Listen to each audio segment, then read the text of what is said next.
તો આ વાર્તા પરથી આપણે ગુજરાત રાજ્યના 33 જિલ્લાના નામ યાદ રાખ્યા. ચલો હું પૂછું છું તમને. એક હતા સાસુ. એ સાસુ એટલે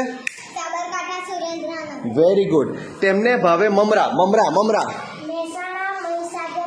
વેરી ગુડ. કોઈએ આવીને ચાલુ કરી દીધો પંખો. પંખો પંખો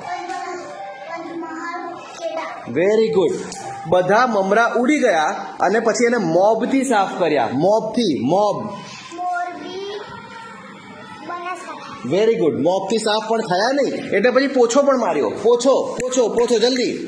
પોછો એટલે વેરી ગુડ. પોરબંદર અને છોટાઉદેપુર.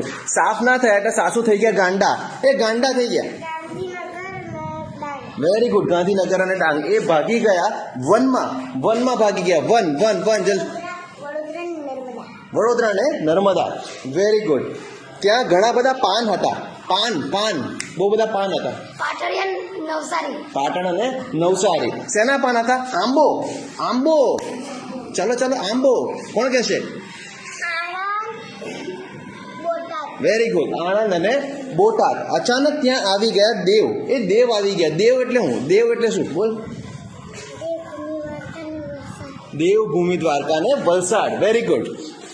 અને એ દેવે કીધું કે ભાગી જા ભાગી જા. ભાવનગર, ગીર સોમનાથ અને જામનગર. સાસુ ગભરાઈને જુદા જઈને સૂતા. પેલા મને કહો જુદા. જુદા એટલે જુનાગઢ, દાહોદ. Very good. અને સૂતા સુરત, તાપી. સુરત અને તાપી. Very good. અને કેવી રીતે સૂતા? ભટ્ટ. કોણ કહેશે? તું બોલ. અમદાવાદ, અમરેલી, અરવલ્લી, ભરૂચ, કચ્છ. Very good.